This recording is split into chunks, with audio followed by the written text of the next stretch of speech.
we're not a grain company. And I said, what? He said, we're a logistics company that moves grain.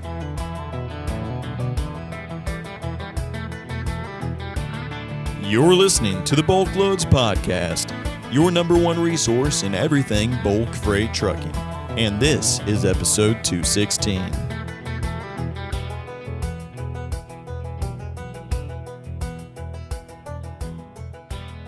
Hey guys, Jared Flynn with the BulkLoads podcast. Got Tyler Allison in the studio with me. What's going on? Tyler, the tip we want to give this week, and we hear this quite often, but if any of y'all use PC Miler on BulkLoads, and just to clarify a little bit more, we pay PC Miler, which PC Miler is probably the largest trucking map calculator. It's probably the largest and most trusted one. Most companies use PC Miler when calculating accurate truck miles, but we pay PC Miler to put that on BulkLoads. A lot of companies use it. A lot of people probably use that just as much as they do the load searching feature and some of these others on there. Yep. Because they don't have to pay for it separate. They can use it within our platform. But within PC Miler, if you're on there, you can see that there is a cost column within PC Miler. So when you run a route in an origin destination, it's going to give you an estimated cost. It says cost, right? Yes. Yep. So a lot of people always call and say, what is that cost, or what is that rate? Is that actually the rate of the load? And the answer to that is no. That calculation is basically algorithms and metrics that PC Milers come up with based on fuel prices, based on licensing, driver wages, but that is actually the cost that they calculate to get product moved from point A to point B. Yep. So again, that is not the rate. And that's not what the rate, that's not what, I guess the rate could be that if you want to be break even, but that is the break even cost to transport a load, and they're figuring a full semi load from point A to point B. Yeah. Yeah. One thing to keep in mind is that this is available because it's PC Miler's calculations and metrics. Unfortunately, we could not get it on the app. So to find this tool, you'll have to go to the mobile version of BulkLoads or use the desktop version, which the mobile version, it looks, similar to the app. You just go to Safari or Google on your phone, type in BulkLoads, and it'll bring up the mobile version. You can go to PC Miler there. Yep. People love it because, again, it can give you, and again, it can vary on the size of your company and your operation, but I think it gives a good metric to say, hey, if I'm moving a load from here to here, here's what my cost is generally going to be. So it kind of gives you that benchmark. A lot of people use it. A lot of people love it. So the tip I want to give this week, if you are looking for a barometer or an estimated cost on moving something point A to point B, break-even cost, check out PC Miler. When you're on the route, you'll see it right there in the column. Again, it even saves all past searches. So anytime you pull it up, it'll even show your history, saves it all in there. So wanted to point that out. Great feature. We've had it for a long time, and it can provide extreme value for you. So today's podcast, we're going to bring on Roger Gaddis and Jason Wheeler. They are with White Commercial. I've known White Commercial actually from back in the Bartlett days. They actually put on training and education for grain merchandisers. So if you're more on the grain merchandising and trading side, you maybe heard of them. To my knowledge, I'm sure there's other ones out there, but they're the ones that I've always heard of when it comes to basically education and training. And they put on a wide array of classes, seminars to actually teach grain merchandisers. So, say you bring someone in from college or someone that's not been in the space and you want to teach them, hey, here's how you trade, everything you need to know from basis, futures, options, all of that. They are the company to go to. They're the ones that provide all these resources for you. And again, we'll put the links, Tyler, up in the episode notes, but really encourage you to go check them out because there's a wide range that they do. But I've known Roger for years. Actually, he worked as a grain trader for a company that we dealt with back in my Bartlett days. So got to deal with him a little bit from that angle. But then they also host a podcast like we do right now. And so want to reach out to them. And this is kind of, I guess, a little cross marketing. They're going to promote us and we're going to promote them. But this one is really good just to understand grain merchandising. So if you're out there, maybe you're even a trucker or owner operator and you just want to learn more about the merchandising side. And I always say this, Tyler, man, the more you learn, the more you can be educated on both sides, the better decisions you're going to make. Exactly. That's why we provide so many tools and resources through BulkLoads. but would really encourage you to check that out if you are just interested in how merchandising works. We actually ordered one of the books, The Art of Grain Merchandising, here, and it's been passed around the office several times because it really kind of dives into all the aspects of grain trading. Right. So check that out. This one, like I said, there's some really good points they pointed out, even the history of kind of how they got started, where they're located, and some of the other things to do. So with that said, here's my conversation with Roger Gaddis and Jason Wheeler of White Commercial Corporation. Roger and Jason, thanks for coming on. Thank you. Thanks for having us, Jared. Well, you all are with White Commercial, and we're going to get into that, but you guys are also fellow podcasters, like we are, jumped into that space, and we're going to talk a little bit about that because you guys focus on agriculture, and specifically probably more on the grain merchandising side, which kind of fits right into our wheelhouse of space. But let's talk about White Commercial. Roger, give us the elevator pitch. Who is White Commercial?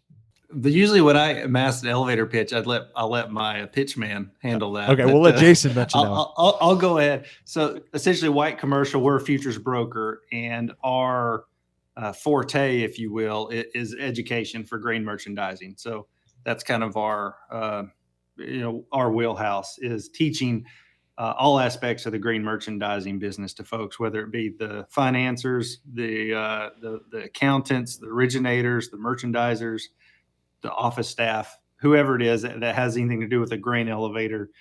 We have something to offer them as far as education. How long have you guys been in business? How did it start? Well, so White Commercial as an organization started in like late 70s. Mm-hmm.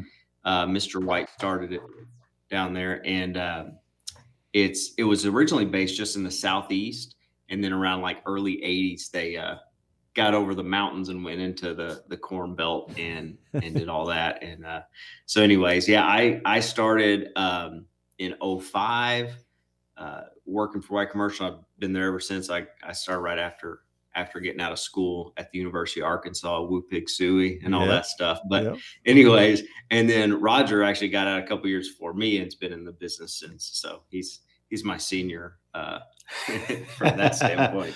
Yeah, so yeah, we're both from Arkansas. And then when I got out of school, I got hooked up with White Commercial through some scholarships in college, and then went and merchandised for an elevator in Louisiana for a few years, and then ended up in Southeast Kansas up until about corn harvest of 2014, and then came over to work as an employee instead of a customer at White Commercial. And so you asked me earlier, Roger, I think we did business together when I was at Bartlett Green. Yeah, I'm almost positive. That's why I was asking you. I was like, I know we did. I just couldn't replace you if it was Bartlett or DeBruce or where. But I was like, back in the day, there was something there. So yeah, absolutely. You mentioned so there's the futures broker piece, and then there's the education piece. I guess I wasn't aware. So you guys talk about the futures brokers piece. Kind of what does that entail? How do you service that? And then also on the training, education. Yeah, I can take that. So going back to, I guess, when we started, how White Commercial started is Mr. White, the namesake there. He was a broker in Chicago with a big company and everything, and mostly handling like, speculative accounts and things like that. But what he saw was there were a lot of people he's originally from Oklahoma himself. He's from Veneta, Oklahoma, actually. Yeah. Oh, his dad's not a big too far. cattle guy and all that stuff. Yeah. And so he's like, I'm going to learn the markets. And, that's a thing people say. So he went and did it. And what he saw is the big companies like your Cargills and your Continental Grains and things like that. They understood how to trade. They were hedging and they were trading basis. And once he got to understand how that all worked and how that margin was derived basically by taking advantage of the grain while it's in the space, in the storage space until the market needs it. And anyways, he said, really, that from an economic standpoint, that really should go to the people who own the space, like these country grain elevators across the world or the country. So he said, if I could teach somebody in that country grain elevator how to merchandise like these guys, it would help everything in their community. um, the farmers get better prices, the users get better prices, grain to be moving when it should be moving, and the transportation should work better, all that. So he said, I'm going to teach. So that was the foundation of the company. So but how do you get paid for that? That's the thing, is like, teach somebody, okay, explain it to them, in an afternoon at a Holiday Inn Express or something, Yeah. and you charge for it. So his deal was to do this effectively as an elevator. You have to have a futures account and be hedging. And he says, so you're going to have to pay. If I teach somebody to do this, they're going to have to go find somebody to pay to execute these trades for them. He said, well, I'll just take that money they were going to pay somebody anyways, and then they'll be with me long term. And it's been a great model, because really it's our product that we sell is not really the thing that generates our revenue. It's kind of a different thing. So we're just kind of entrenched it with the company, and we grow as they grow. So it's good. And we obviously we have ongoing support and consult with them and do a lot of that stuff. So anyways, it's a really cool business model that you don't see a lot of places. Yeah. So on the training side, and that's where I kind of always learned more about white commercial, was I knew that there was training programs. And I want you to speak on that. I was never in one, but I know that you house these different training programs. Some of these companies, they hire new students on that may know very little about grain trading. You have these, programs to educate these people. I was recently talking to somebody, and they mentioned like the book, The Art of Grain Merchandising, is like one of the top selling books. Like it's like hard to get even. Like, talk to us about that. Yeah, that's the AOGM, the Art of Grain Merchandising, or for us graybeards, as we knew it, was the Merchant's Edge at one time. And but yeah, that's kind of the definitive source for grain merchandising education in North America, I'd say. And Sherry Lorton and Mr. White put that together years ago. But that's pretty much the basis for everything. And like you said, Jared, whether it's someone right out of college, like the grain merchandising program at Arkansas, or someone that's just walking into a grain company for the first time, they're probably going to have that book laid on their desk at some point. And so that being the basis of all of our education program, over the years, we've developed different courses to dig deeper into the individual aspects of merchandising that fits the job role of who we're trying to educate. Instead of just saying, hey, come to this meeting and this is going to cover everybody, it kind of makes more sense for originators, focus on origination. For the finance guys, focus on the finance and things like that. So we've been able to perfect those types of classes, I think, and courses to fit the need better than just a broad-based approach. So talk a little bit about the classes and courses.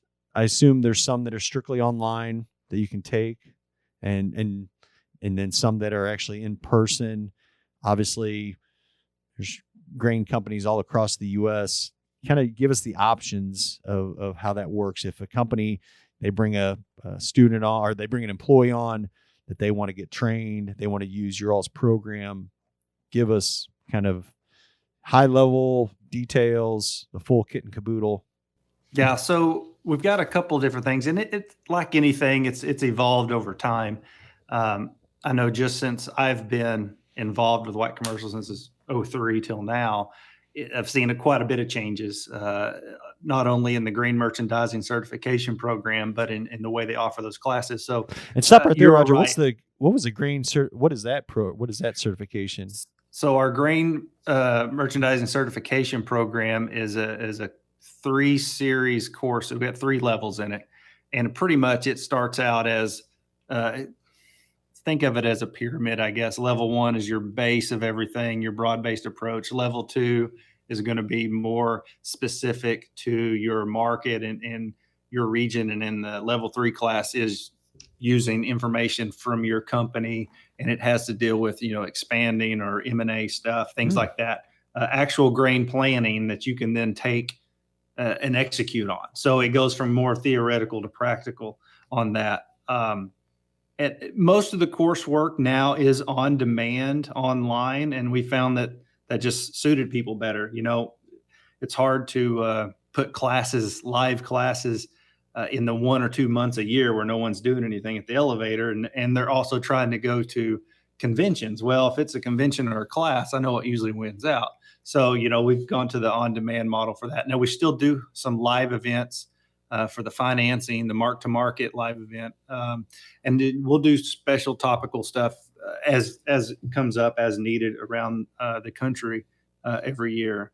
But the education, we do have some public courses that folks can take, in your example of someone getting hired on and want to see how to at least understand the terminology. As you know, in the grain business, it's learning the terminology is 90% of the battle.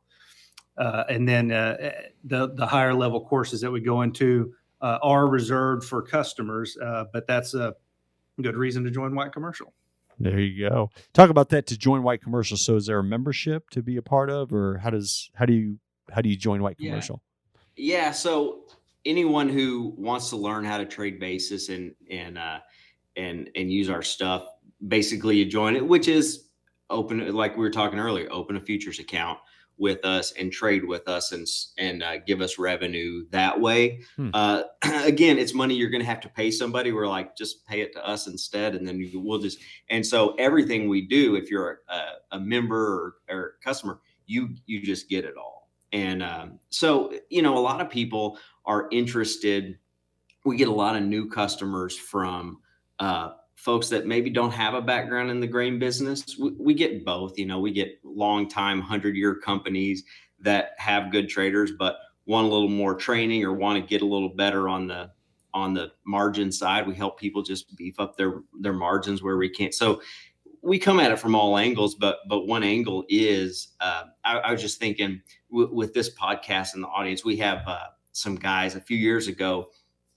They're around Northeast Kansas, and they just had a trucking business, and the local grain elevator was up for sale. And they're like, that'd be, and they farm too a little bit. And so they're like, that could make some sense for us. And then they reached out and they're like, but we don't know how the grain business works. That's not really our business, but we'd like it to be. And so, we get in. I don't know if they technically they probably took a course or two, but a lot of it, you just get in and you do. Well, you got a background with Bartlett and everything. You just got to get in and do it sometimes. Not everybody takes a course to start. So, that's it. So a lot of people are maybe looking at getting in the grain business and come to us. And so if they can find us early in the process, it works really, really good. We can help them. So that level 1 course, like Roger described it as a pyramid, which just, that just breaks my heart. I'm part of a pyramid scheme. No, I didn't say scheme. What shape is that? I don't know. A pear? I don't know. You're making hand motions on a podcast. And anyways, so but it's so that level 1 it's really good. It's foundational. For a regular building, even it'd be foundational. But anyways, it's a good foundation. And so it's designed for someone coming in right off the street with no background whatsoever. And here's what basis is. Yeah. Here's how it works. Here's how here's how you do it and make margin. And so, elevators, so commercial grain elevator, or somebody that wants to run space as a commercial grain elevator, getting on with White Commercial is good. We can help you with a lot of the stuff. Just being a part of that network of all the other people running grain elevators really helps. And all the little stuff that goes along with it, we can help guide you through that. But then merchandising wise, you want to get the return. We do promote quite a bit of peer-to-peer help within our network, so we work with, 250, 260 grain companies across North America. And, they know each other. They're friends with each other. They, come to the regional meetings. We have a couple of national meetings a year, and we sit around and talk about how to make the grain business better, for them, whether it's spread management, policies.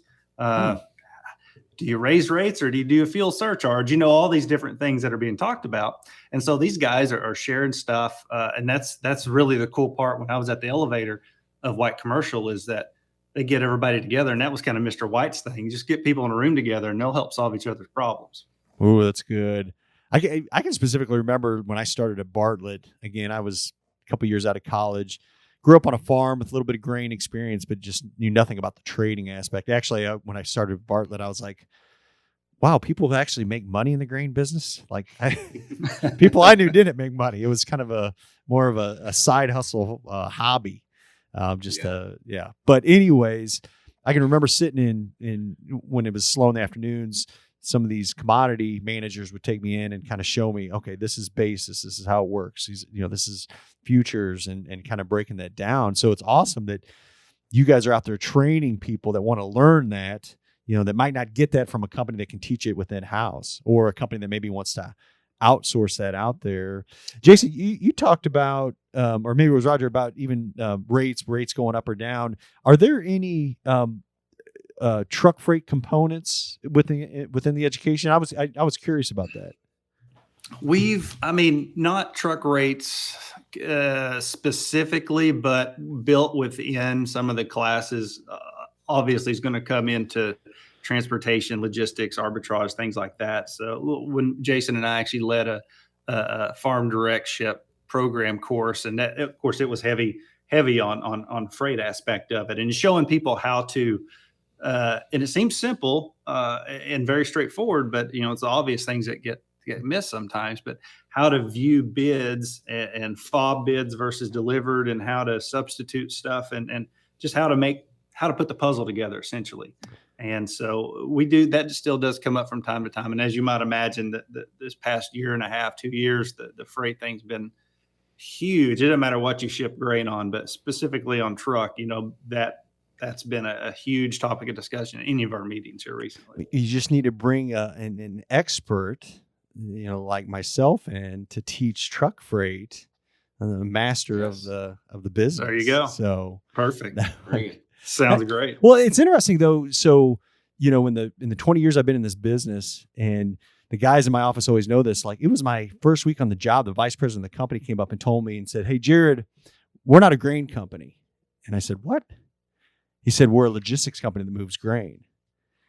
And for me, like at 25 years old, I'm like, what is he talking? I mean, I thought you guys own all these grain elevators. I thought that's what we were doing. But he said that to me in full confidence that, hey, this industry is, it's so heavy on transportation and logistics, and you have to be a master of that to be able to trade, and there's so much. You talk to these cross country traders, direct ship. It's all about the freight, and again, starts with the truck freight. And again, if you go up to where you have rail facilities, barge loaders, and all that, but man, it's such a crucial part to understand how that works and how it all coincides together.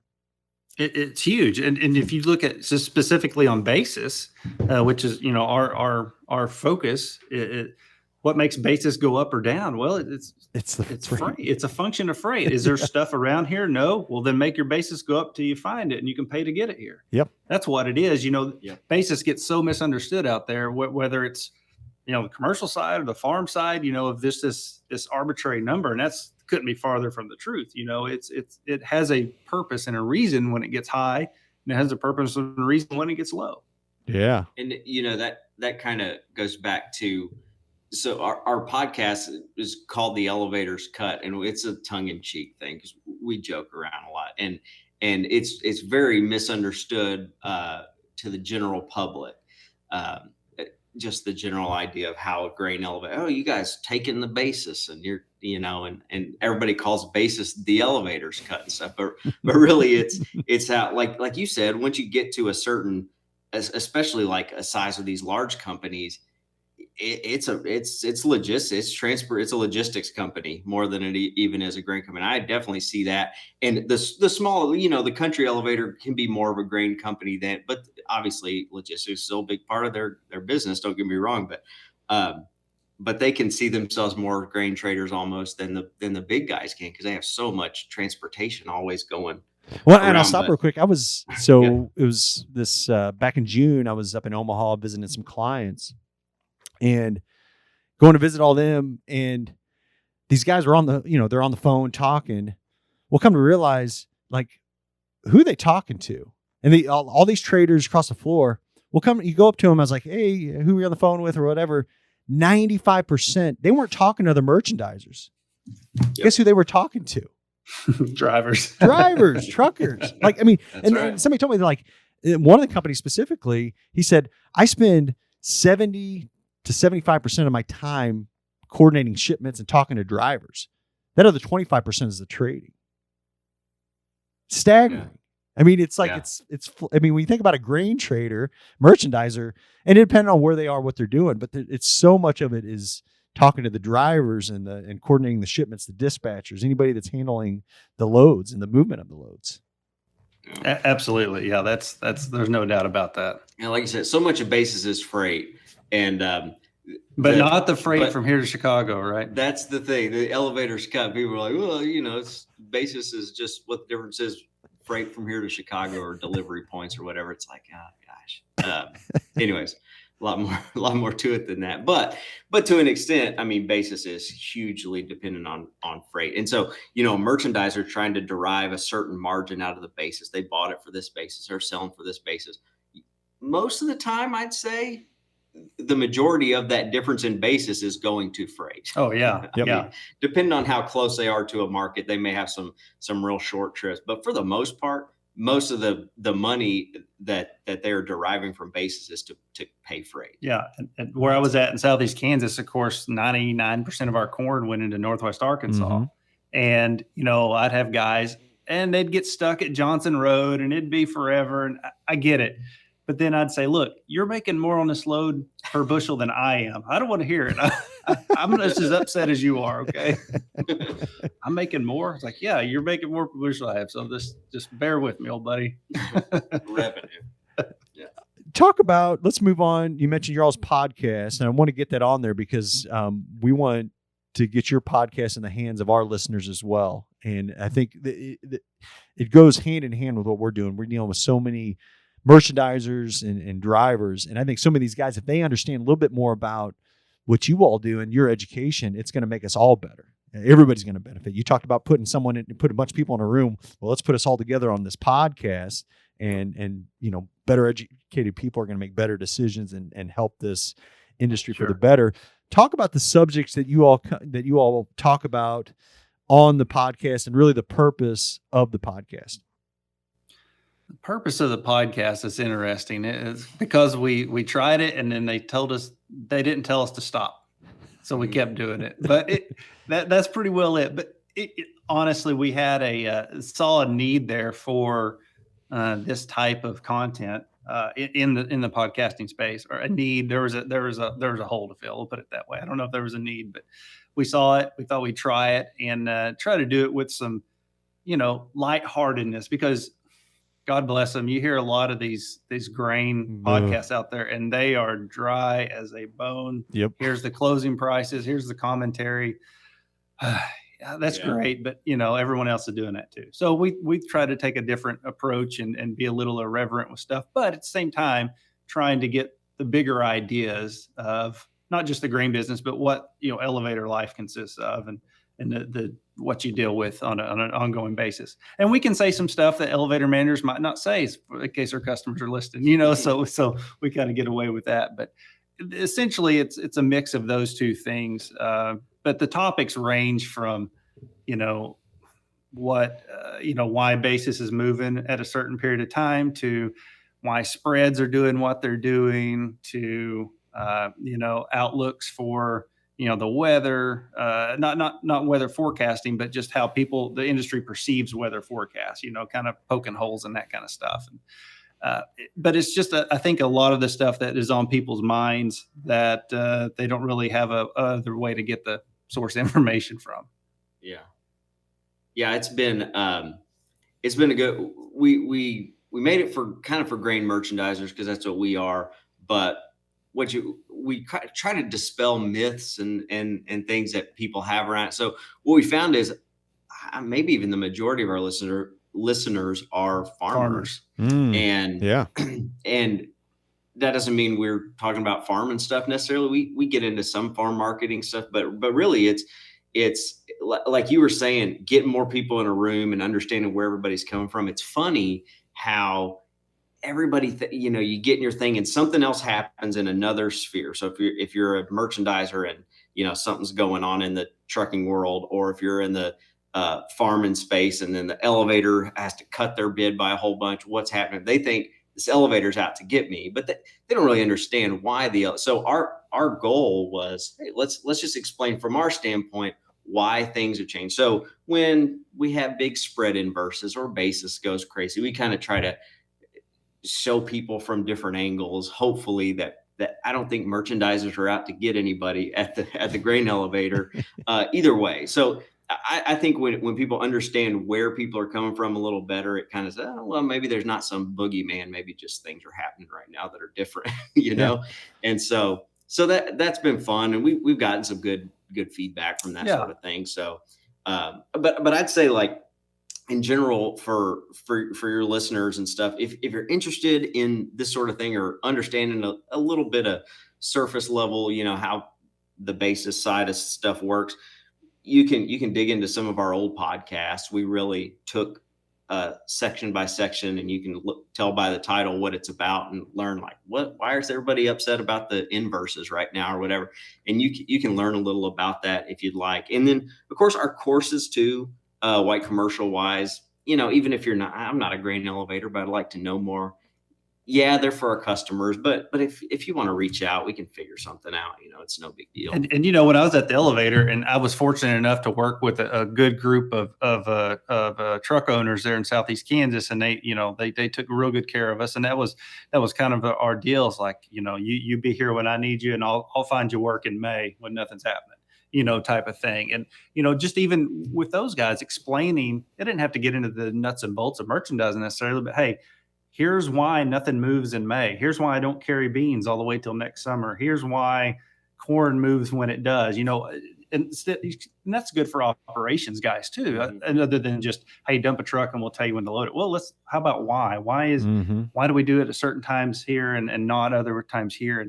And the guys I work with, the drivers down there, they really appreciated that. And like I said, it didn't have to be anything real in depth, but just, hey, here's the general plan. Here's the general flow of grain for this facility for the year. Let's plan accordingly around it and see what we can do when it gets thin out of here. So that really helped quite a bit with that. I love that. I think majority of people understand some of the reasons why things happen, but there are a percentage that you hear that they think it's kind of a zero sum, or one person wins and one person loses. That the merchandiser wins, the elevator loses, or merchandiser wins, the trucker loses, or however you want to paint that picture. But I think bringing more transparency and clarity to the market and explaining, hey, this is why this is. And I remember, again, back from my Bartlett days when it was slow and, we're trying to move, trucker, hey, I need loads out here. Well, I can get you that freight, but I can get you those loads, but that freight's going to be about 10 cents less a bushel than what you normally haul. Well, I don't get that. Well, for us, in order to make this work on our end, it has nothing. We're not taking advantage of you and you needing it. Right. We're just saying, hey, this is how this is going to work. And again, most guys understood that. And yeah, but Roger, I love what you said that, hey, I'll take care of you now if you can take care of me. And it was funny. I just actually was talking to somebody about that very subject about an hour ago. It's very much a relationship building on absolutely. That side. So, well, guys, I've enjoyed this show, and man, you guys are, I can just tell by the tone, your all's podcast sounds like fun and entertaining, but also educational. So highly recommend it. If you're listening to this show, we're going to have all the information on their podcast. So you should be able to just click on it and you can subscribe as well. But just so people can hear it verbally, Jason or Roger, for finding just more about white commercial and whether it's, starting an account, the education, all the other products and offerings, what's the best way for them to find all that? Well, there's a public website, www.whitecommercial.com, which is just going to give you a broad overview. But if you want to find out more about getting into it, I'd say get a hold of Jason here and see what you can get set up. Yeah, you can shoot me an email, jason@whitecommercial.com. Pretty straightforward. But yeah, the public website and you can reach out to us individually. We're on Twitter. Too much. I don't know how much you guys get into that, but but our podcast is the only way to officially reach the podcast, I guess, is at Elevators Cut on Twitter. And you can interact with us. A lot of people send us messages and questions and stuff like that. So feel free to do that if that's your flavor of social media. That's the only flavor we yeah, that's true. Yeah. So awesome. anyways. And we'll put all that information in the episode notes. So again, if you're driving down the road right now, listening to this, like I said, you should be able to scroll right down, look at the episode notes, and you can click to get all that information. Jason and Roger, man, this has been awesome. Pleasure having you guys on. Thank you so much. Thank you. Thanks for having us, Jared. Absolutely.